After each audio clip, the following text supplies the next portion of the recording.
Vamos ainda mudando um pouco de assunto para falar sobre outro ponto importante, principalmente ligado à economia e também ao governo em geral, principalmente o legislativo envolvido, porque o texto base do arcabouço fiscal foi aprovado com 372 votos a favor, 108 contrários, e entre esses votos a favor da proposta está o deputado federal pelo União Brasil do Amazonas, Saulo Viana, com quem a gente conversa agora. Deputado, seja muito bem-vindo. Boa tarde. Boa tarde a toda a audiência da Band News, sempre um prazer conversar com vocês.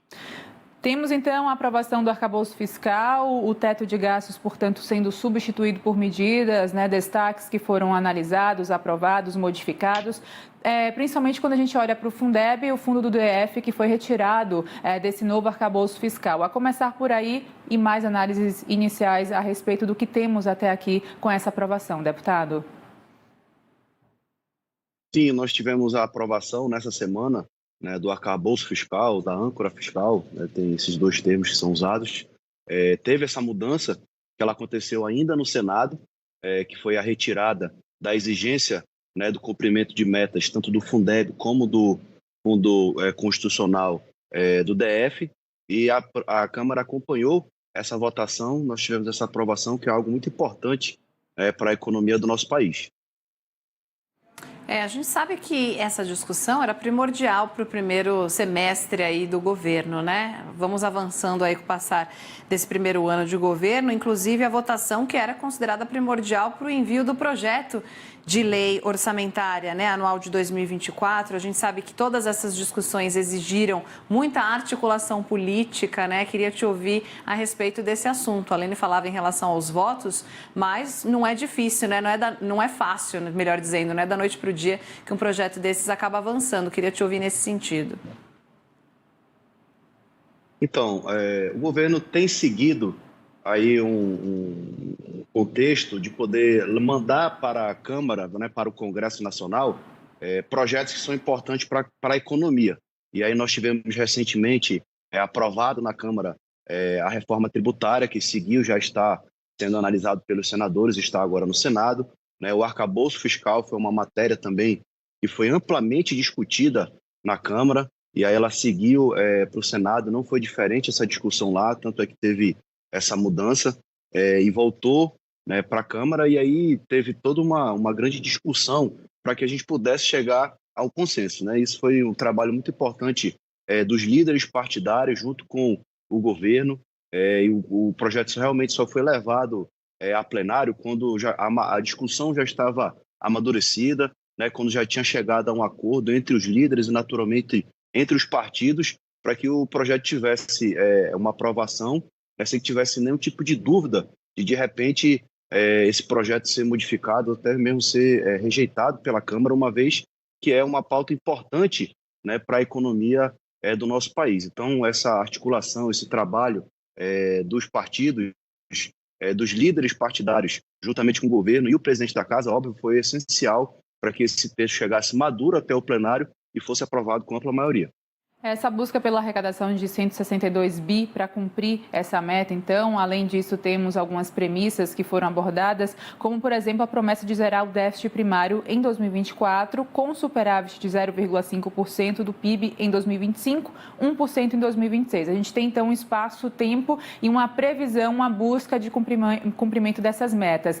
Na teoria, temos, então, a aprovação. Como o senhor enxerga os desafios da prática? Dia a dia, governo, alinhamento também com a pasta econômica? Como essa foi uma matéria vinda do governo, e essa discussão dentro da Câmara pelo relator, e também pelas comissões por onde se passou, o governo fez parte de todo esse debate, ou seja, então o governo está bastante consciente e atento do que tem a cumprir referente à questão do resultado primário, que é justamente a diferença entre as receitas, e a dívida. Então, a importância que tem do governo poder cumprir esse resultado primário, para que, claro, ele consiga até mesmo aumentar a questão dos gastos públicos, como foi definido dentro do arcabouço fiscal, que se o governo conseguir atingir o resultado primário, vai poder aumentar em até 70% a dívida pública. Se não atingir, só vai poder aumentar em no máximo 50%.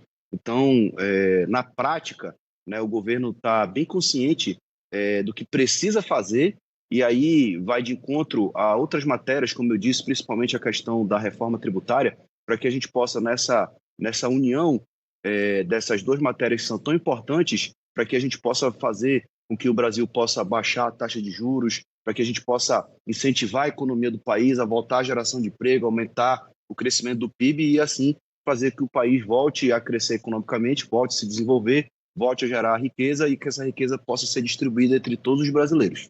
Pois é, minha pergunta é justamente nesse sentido, né? Como fazer essa conta toda fechar? Porque tem especialistas, analistas, né, que consideram o arcabouço positivo, essa aprovação, como algo benéfico, mas ainda permanece o desafio de trazer as receitas extras, né? Trazer a arrecadação além do corte de gastos. E a preocupação é justamente falar em arrecadação em um momento em que discutimos a reforma tributária, né? O tão temido aumento dos impostos ou a criação de novos impostos, né, deputado? Como fazer essa conta fechar? Bem, eu particularmente acredito que com essas duas pautas avançando no Congresso, tanto da reforma tributária como agora do arcabouço, a gente vai fazer com que a atividade econômica no país ela seja aquecida, principalmente na questão dos investimentos privados. Essa roda da economia, ela vai, com toda certeza, vai gerar muito mais rápido. O governo cobra, o próprio presidente cobra publicamente, inclusive, né, para que possa ser baixada a taxa de juros.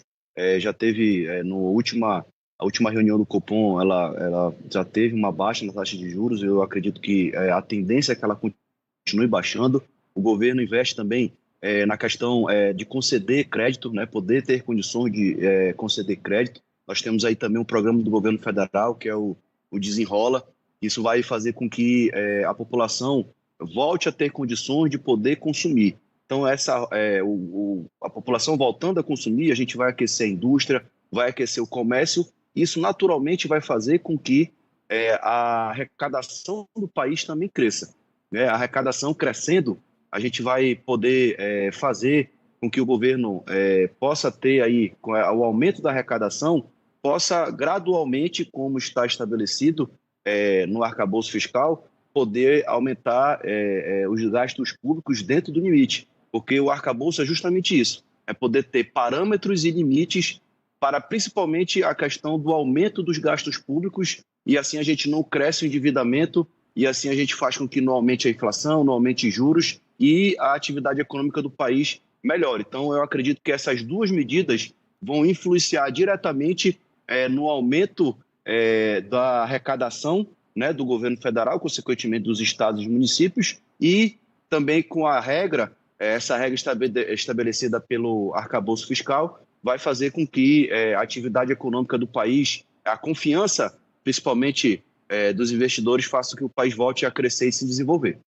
Vou falar nessa questão dos investidores estrangeiros, que é uma importante figura dentro da economia doméstica e também para a projeção do país lá fora. Está acontecendo a cúpula do BRICS, que a Haddad acompanha o Lula na África do Sul, e ele chegou até a citar que essa aprovação do arcabouço é um sinal de aceleração do equilíbrio das contas públicas. Como o senhor analisa a necessidade, enfim, desse alinhamento e dessa projeção positiva do Brasil, economicamente falando, com a busca pela aprovação não só do arcabouço, mas também da reforma, deputado? A gente passa um sinal muito positivo para o mercado, né? Um sinal de que o Brasil está buscando, primeiro com a reforma tributária, poder ter a simplificação, transparência e também buscando aí também justiça social, porque infelizmente no nosso país hoje o pobre paga o mesmo imposto que um rico paga, por exemplo, quando vai adquirir um produto numa prateleira de um supermercado. Então, essa simplificação dos impostos, isso é muito importante para que a gente possa estimular, principalmente tanto na indústria, no comércio, no serviço, o crescimento do país.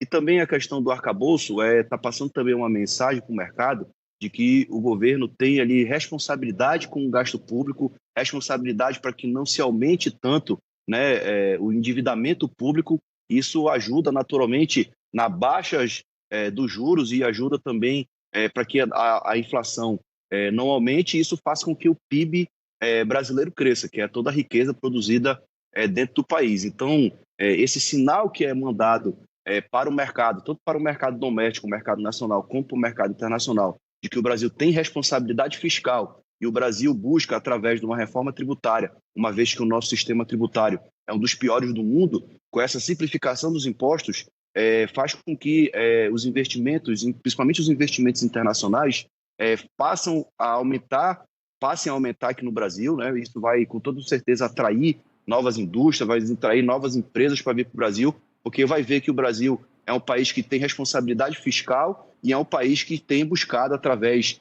de lei, através de regramentos, que venham do governo e que passem pelo Congresso Nacional, para que isso possa estimular o crescimento da economia do país. Então, esse é um sinal muito positivo que é passado para o mercado mundial do novo momento que o Brasil vive na questão da economia. Tá certo. Deputado federal Saulo Viana, obrigada pela atenção aqui com o Band News TV. Bom trabalho, até uma próxima oportunidade. Obrigada. Obrigado. Boa tarde. 2h43. A gente vai voltar a acompanhar a CPMI, né, Lene? Mas temos imagens de agora há pouco porque aconteceu uma confusão